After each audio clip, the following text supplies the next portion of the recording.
जय हिंद दोस्तों, आप सभी का स्वागत है एक बार फिर से आपके अपने यूट्यूब चैनल यूनिक ज्ञान में। आज हम BA 6 semester history paper first का चैप्टर 3 देखेंगे, जिसमें हमें पढ़ना है हिंदुस्तान रिपब्लिक एसोसिएशन के बारे में, इसके द्वारा किए गए क्रांतिकारी आंदोलनों के बारे में, कैसे इसका गठन हुआ, इसका इतिहास क्या रहा, इसने क्या क्या कार्य किए और क्रांतिकारी जो आंदोलन किए वो कितना हद तक स्वतंत्रता संग्राम के लिए सफल रहे। इन सभी बातों को हम इस चैप्टर में पढ़ेंगे। इसके पहले हमने 2 चैप्टर्स आपको पढ़ा दिए हैं। आपके बहुत कमेंट्स आ रहे थे बीए 6 सेमेस्टर हिस्ट्री के लिए, इसलिए हमने डेली हिस्ट्री की वीडियोस बनानी स्टार्ट की। लेकिन सेकंड चैप्टर के लिए बहुत रिक्वेस्ट आया, फिर हमने उसको अपलोड किया। आप लोग जितना कमेंट करके वीडियो अपलोड करने के लिए कहते हैं उतना देखते नहीं हैं, तो वीडियो को अवश्य देखा करें, दोस्तों के पास भी शेयर किया करें, जिससे वीडियो के व्यूज़ भी आए, जिससे हमें भी पता चले कि आप लोगों को इस सब्जेक्ट की आवश्यकता है, और आवश्यकता दिखेगी तब आपका सिलेबस जल्दी कंप्लीट कराया जाएगा। इस बात को ध्यान में रखिए।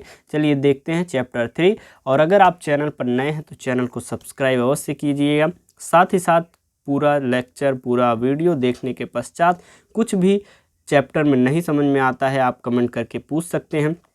टेलीग्राम चैनल ज्वाइन कीजिए, वहाँ पर सभी क्लासेस की आपको नोट्स पीडीएफ वहाँ पर अवेलेबल कराई जाती हैं, जहाँ से आप रिवीजन कर सकते हैं या फिर अपना हैंड रिटन नोट्स बना सकते हैं।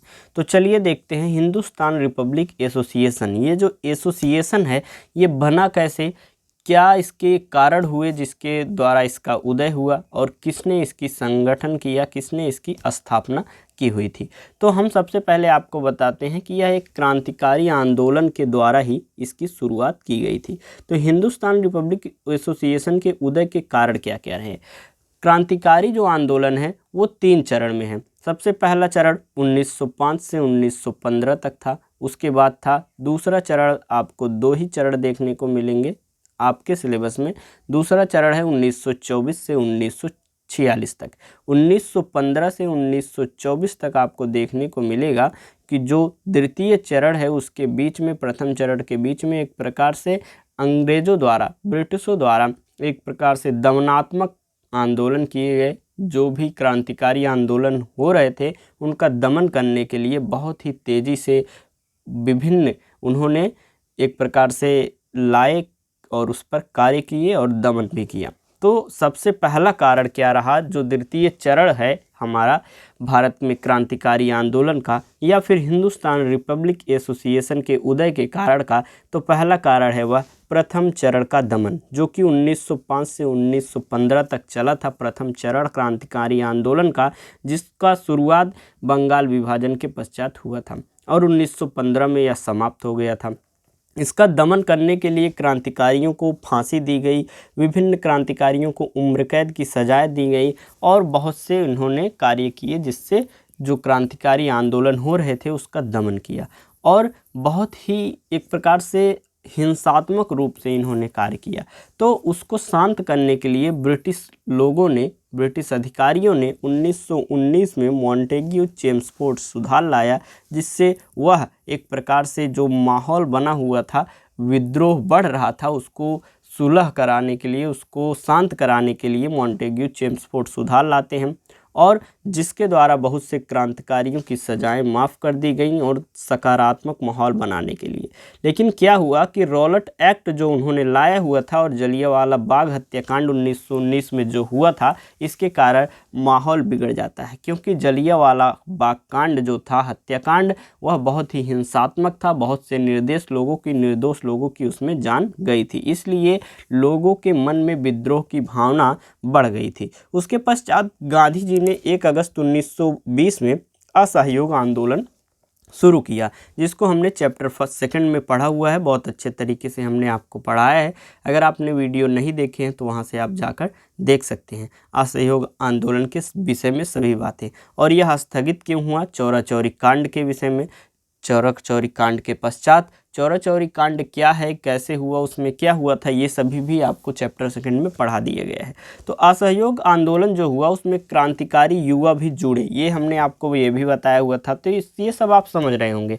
तो जब 1920 में असहयोग आंदोलन शुरू किया गया, ब्रिटिश जो दमनात्मक जो रॉलेट एक्ट, जलियांवाला बाग हत्याकांड हुआ था, इन सभी के विरुद्ध असहयोग आंदोलन जब गांधी जी ने शुरू किया था, एक प्रकार से ब्रिटिशों की सहायता करना बंद, उनके द्वारा जो भी जॉब्स हैं, जो भी नौकरियां हैं छोड़ दें, उनके विदेशी जो वस्त्र हैं, विदेशी जो सामान है उनका प्रयोग छोड़ दें, ये सभी नीति जो उन्होंने अपनाई, उसमें जो क्रांतिकारी युवा भी थे वह भी जुड़ गए थे। 1922 में आंदोलन जो है स्थगित कर दिया जाता है चौरा चौरी कांड के पश्चात।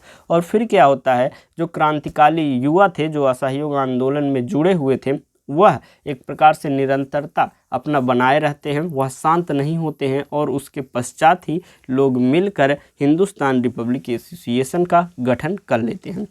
हिंदुस्तान रिपब्लिक एसोसिएशन जो है, इसको शॉर्ट फॉर्म में हम एचआरए कहते हैं। इसका गठन जो है सचिंद्र नाथ सान्याल के नेतृत्व में हुआ था, जिसमें चंद्रशेखर आज़ाद भी थे, भगत सिंह, राम प्रसाद बिस्मिल, राजेंद्र लाहिड़ी, अशफाक उल्लाह खान, भगवती चरण बोहरा, ये सभी लोग थे। इसके गठन की अगर हम बात करें तो इसका गठन हुआ था अक्टूबर 1924 में हुआ था, और इसका जो संविधान था, इसके जो रूल थे, इसके जो नियम थे एचआरए के, उसको 1923 में ही लिख दिया गया था। तो हम एचआरए के इतिहास की अगर बात करें तो एचआरए का इतिहास कुछ इस प्रकार रहा है। एचआरए अर्थात हिंदुस्तान रिपब्लिकन एसोसिएशन का इतिहास जो था हम यहाँ से पढ़ेंगे। महात्मा गांधी द्वारा असहयोग आंदोलन को अचानक रोक दिया गया। क्यों रोक दिया गया? क्योंकि चौरा चौरी कांड के पश्चात, जिससे क्रांतिकारियों में अशांति की लहर फैल गई। इन विकल्पों के कारण कई युवाओं का मोह भंग हो गया जो सरकार से लड़ने के लिए उत्साहित थे। हमने आपको बताया कि असहयोग आंदोलन जो था उसमें क्रांतिकारी जो थे, हिंसात्मक लोग जो थे, वह भी उसमें शामिल हो गए थे। लेकिन जब असहयोग आंदोलन को स्थगित कर दिया गया तो उनकी जो उत्साह था वह बना रहा बरकरार, और वे नवयुवक अहिंसा सिद्धांत से सहमत भी नहीं थे।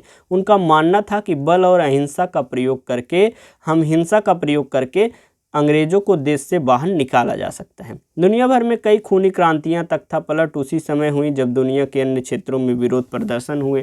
तो उसी समय अलग अलग क्षेत्रों में, अलग अलग देशों में एक प्रकार से ये खूनी क्रांतियां, तख्तापलट हो रहे थे, जिससे वो प्रभावित होकर यहाँ के जो नवयुवक थे वह भी विरोध करने के लिए अग्रसर थे। परिणाम स्वरूप पुरानी युगांतर एवं अनुशीलन समिति पुनः जागृत हो गई, अर्थात जो क्रांतिकारी लोग थे वह पुनः जागृत हो गए और क्रोधित थे उस समय, क्योंकि असहयोग आंदोलन में उन्होंने अपना पूरा सहयोग दिया था।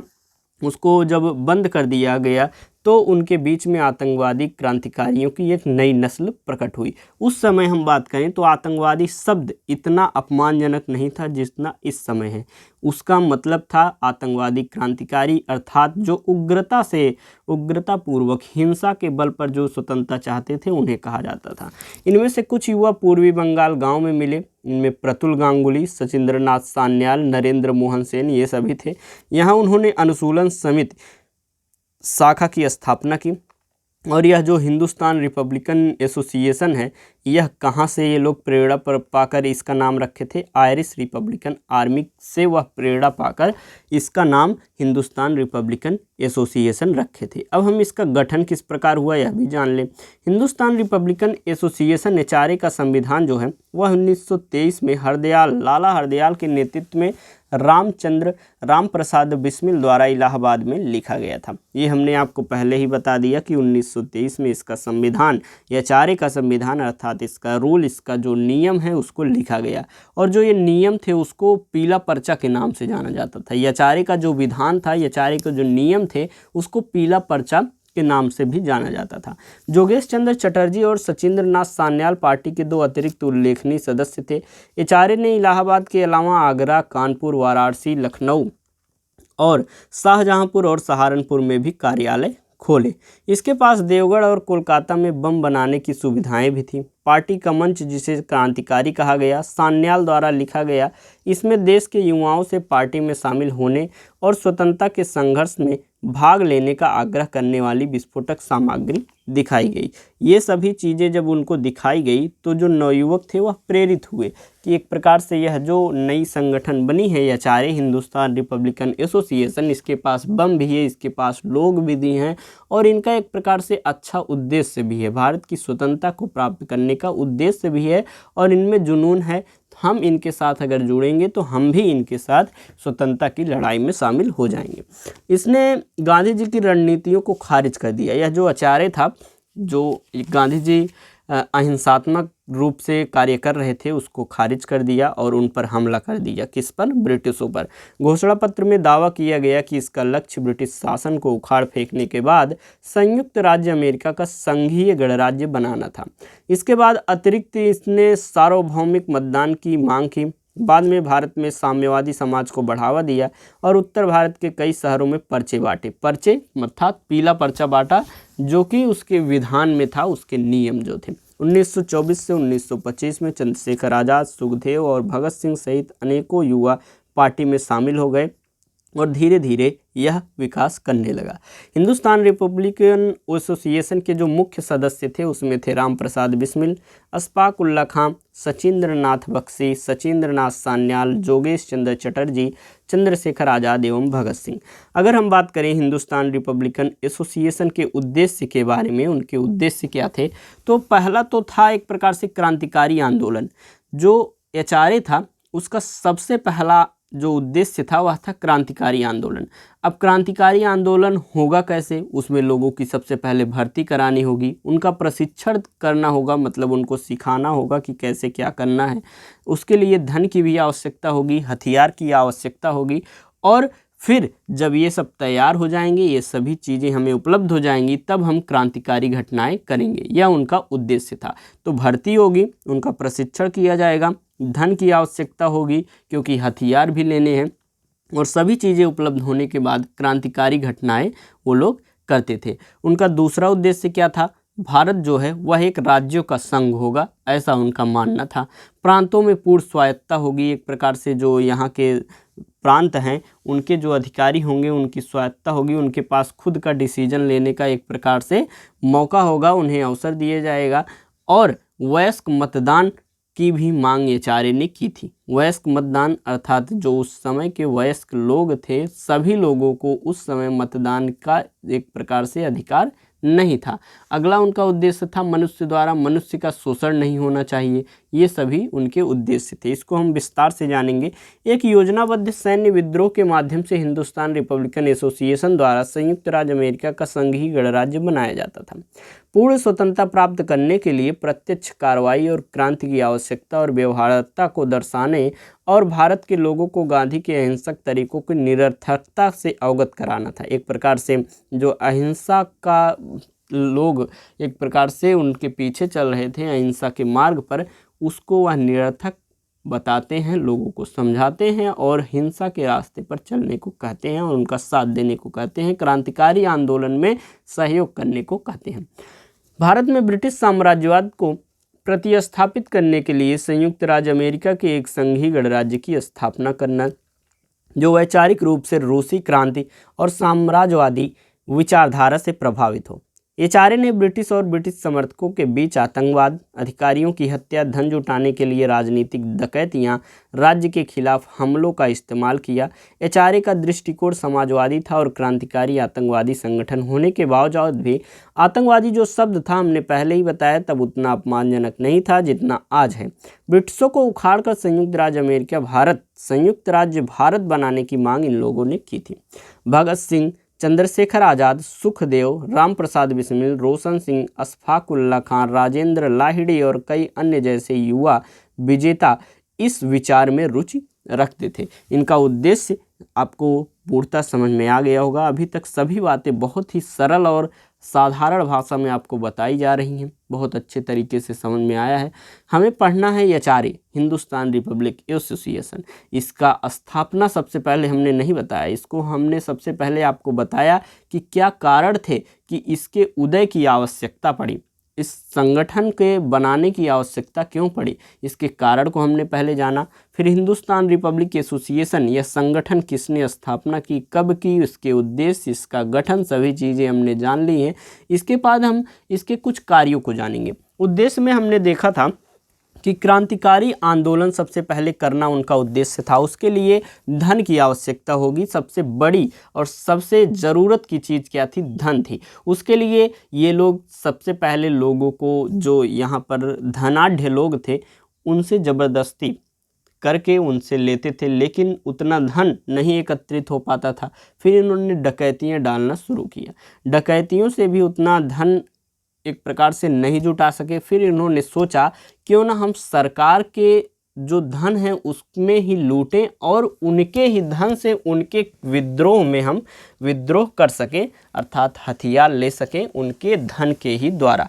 तो उन्होंने एक लूट की एक प्रकार से योजना बनाई। लूट कहाँ पर करनी थी, आगे हम इसको जानेंगे, जिसे हम कहते हैं काकोरी कांड, जो कि 9 अगस्त 1925 को हुआ था। इसमें धन के प्रबंध के लिए इन्होंने, जो इसके पहले डकैती की थी, इन्होंने 2 डकैतियां की थी, एक बिचपुरा में की थी और एक द्वारिकापुर में इन्होंने किया हुआ था, जो इसके बाद हम देखेंगे। इसके बाद जब डकैती कर लेते हैं तो यह इस योजना के बारे में सोचते हैं, और इसी के लिए हमने पहले ही बताया पीला पर्चा ये बांटते थे। पीला पर्चा में यचारे का विधान, यचारे का नियम लिखा हुआ होता था। तो इसके जो प्रमुख थे सचिंद्र नाथ सान्याल, योगेश चंद्र बनर्जी, ये दोनों पीला पर्चा के साथ गिरफ्तार हो जाते हैं और उसके पश्चात पूरा कार्यभार रामप्रसाद बिस्मिल के हाथों में आ जाता है। फिर ये क्या करते हैं रामप्रसाद बिस्मिल जी, 8 अगस्त 1925 को, 9 अगस्त को काकोरी कांड होता है, इससे पहले 8 अगस्त 1925 को यह सभा करते हैं अपने घर पर, यचारे के सभा करते हैं, जिसमें 10 लोग शामिल होते हैं काकोरी कांड के लिए योजना बनाने के लिए। ये सभी 8 अगस्त को एक प्रकार से एकत्रित होते हैं। सबसे पहले जब यह बात की गई कि काकोरी कांड को हम लोग योजनाबद्ध रूप से एक प्रकार से करें, लूट करें, वो जो ट्रेन है उसमें जो भी धन है उसको हम लूटें, तो सबसे पहले अशफाक उल्लाह खां ने इसका विरोध किया हुआ था। लेकिन उसके बाद इनके उद्देश्य को, काकोरी कांड इन्होंने जो किया, ट्रेन को लूटने का जो प्लान था इसको किया, तो इसका उद्देश्य इन्होंने अपने जो भी सदस्य थे यचारे के, उनको बताया कि हम सबसे पहले अगर ट्रेन को लूटेंगे तो उसमें धन का प्रबंध होगा, और दूसरा सबसे बड़ी बात कि यचारे की छवि बढ़ेगी, अर्थात लोग को विश्वास होगा कि यह यचारे जो संगठन है वह हमारे लिए कुछ कर सकती है, इसके पास इतनी ताकत है कि सीधे सीधे वह लड़ सकती है, सरकार से लड़ सकती है। तो इन दोनों उद्देश्यों को पता चलने के पश्चात अशफाक उल्लाह खां भी मान जाते हैं और सभी लोग प्लान बनाते हैं, जिसमें 10 लोग शामिल होते हैं काकोरी कांड को एक प्रकार से सफल करने के लिए। इसमें कौन कौन शामिल होते हैं, जैसे कि 10 लोगों में थे रामप्रसाद बिस्मिल, राजेंद्र लाहिड़ी, रोशन सिंह, अशफाक उल्लाह खां, चंद्रशेखर आज़ाद, सचिंद्र नाथ बख्शी, मनमथ नाथ गुप्ता, केशव बनारसी लाल और मुकुंद लाल। ये 10 लोग जो है इसमें शामिल हो जाते हैं। उसके बाद क्या होता है कि ये लोग योजना बनाते हैं और 9 अगस्त 1925 को ट्रेन में जाकर वह शाहजहांपुर में सहारनपुर लखनऊ में बैठ जाते हैं। उस ट्रेन का नाम रहता है ए डाउन पैसेंजर। उसमें यह जब जाकर बैठ जाते हैं और इनके साथ 4 जनमन माउजर पिस्तौल रहती है जिसका वह प्रयोग करते हैं। वह जब जाते हैं उसमें मनमथ नाथ गुप्ता जी से गलती से एक गोली चल जाती है और एक उसमें जो यात्री होता है अहमद अली, उसकी मृत्यु हो जाती है। और उसके पश्चात फिर ये लोग वहाँ से भाग निकलते हैं और फिर जांच होती है, उसमें लोगों को पता चलता है कि यचारे संगठन ने ही ऐसा किया है।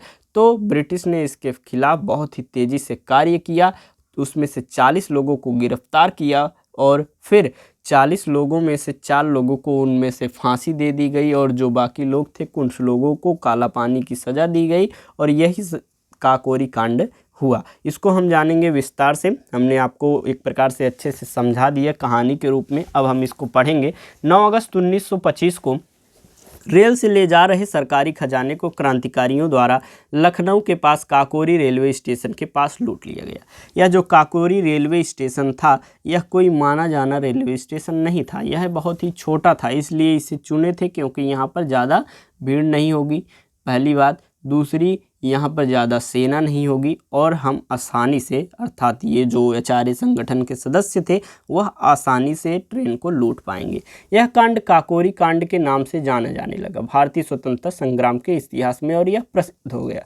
क्रांतिकारियों द्वारा ब्रिटिश राज के विरुद्ध भयंकर युद्ध छेड़ने की खतरनाक मंशा से हथियार खरीदने के लिए ब्रिटिश सरकार का ही खजाना लूट लेने के लिए पूरी योजना बनाई गई थी।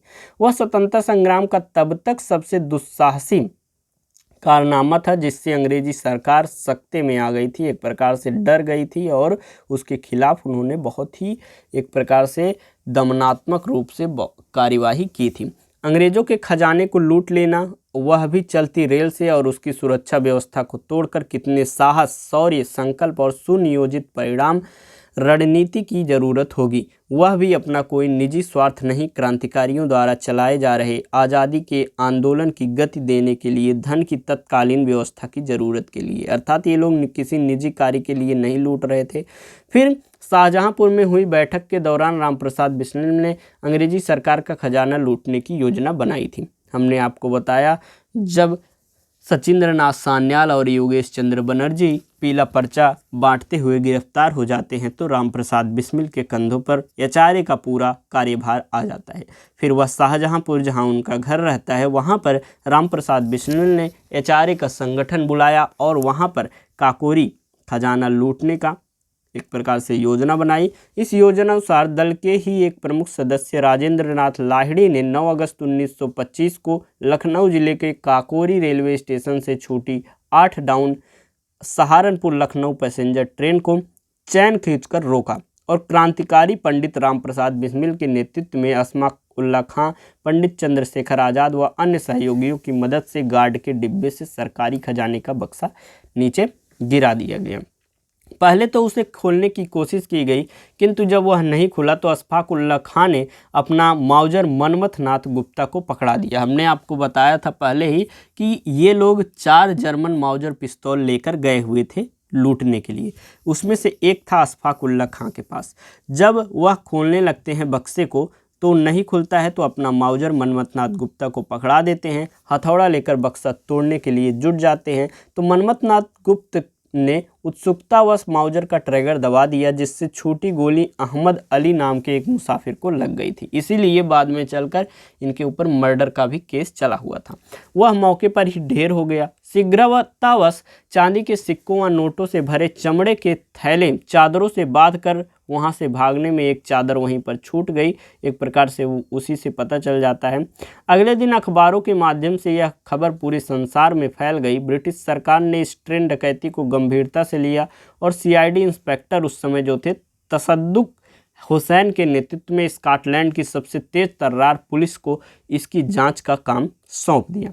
अंग्रेजी हुकूमत ने उनकी पार्टी हिंदुस्तान रिपब्लिकन एसोसिएशन के कुल 40 क्रांतिकारियों पर सम्राट के सशस्त्र युद्ध छेड़ने, सरकारी खजाना लूटने व मुसाफिरों की हत्या करने का मुकदमा चलाया, जिसमें राजेंद्र नाथ लाहिड़ी, पंडित राम प्रसाद बिस्मिल, अशफाक उल्लाह खां और ठाकुर रोशन सिंह को मृत्यु दंड की सजा सुनाई गई थी।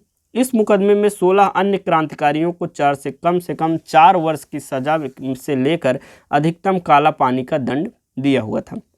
फांसी की सजा जो हुई वह 19 दिसंबर 1927 को दी गई थी, लेकिन राजेंद्र लाहिड़ी उन चारों में से एक थे जिसकी फांसी जो है वह 17 दिसंबर को ही दे दी जाती है गोंडा जेल में। रामप्रसाद बिस्मिल को 19 दिसंबर 1927 को गोरखपुर जेल में फांसी दी जाती है। अशफाक उल्लाह खां को 19 दिसंबर 1927 फैजाबाद जेल में फांसी दी जाती है। रोशन सिंह को 19 दिसंबर 1927 इलाहाबाद जेल में दी जाती है। राजेंद्र लाहिड़ी जो थे इनको 17 दिसंबर को ही फांसी दे दी जाती है। चंद्रशेखर आज़ाद वहाँ से भाग जाते हैं, उनको कभी भी पकड़ने में समर्थ नहीं हो सके। अंत में जब वह घेर दिए गए थे चारों तरफ से, उन्होंने अपनी आखिरी गोली से अपनी जान लेकर अपने प्राण को त्याग दिया था, लेकिन पकड़ने में नहीं आए थे। इस प्रकार यह जो काकोरी कांड हुआ इसमें यचारे के जो प्रमुख जितने भी सदस्य थे उनका फांसी हो जाता है, किसी का फिर उस काला पानी की सज़ा हो जाती है। काला पानी की सज़ा में अंडमान निकोबार में जेल में बंद कर दिया जाता था। तो इस प्रकार से यचारे संगठन जो है वह समाप्त हो जाता है धीरे धीरे, और सब इधर उधर भाग जाते हैं अपनी जान बचाने के लिए, और उसके पश्चात यचारे संगठन की समाप्ति हो जाती है। फिर धीरे धीरे सब एकत्रित होकर किस प्रकार से HSRA Hindustan socialist Republic association की संगठन करते हैं, स्थापना करते हैं, और उसके द्वारा क्या क्या कार्य किए गए इसको हम 4th चैप्टर में पढ़ेंगे। और आपका यह लेक्चर कल ही जल्द ही आएगा, इसलिए चैनल पर बने रहें, दोस्तों के पास शेयर करें। हमने पहले ही बताया जिस सब्जेक्ट में ज़्यादा व्यूज़ आएंगे आप शेयर करेंगे, उसको हमें पता चलेगा आपको ज़रूरत है, और उस सिलेबस को जल्दी आपका कंप्लीट कराया जाएगा। इसलिए ज़रूर ध्यान दें, बच्चों के पास, अपने फ्रेंड्स के पास शेयर करें। धन्यवाद, मिलते हैं अगले वीडियो में।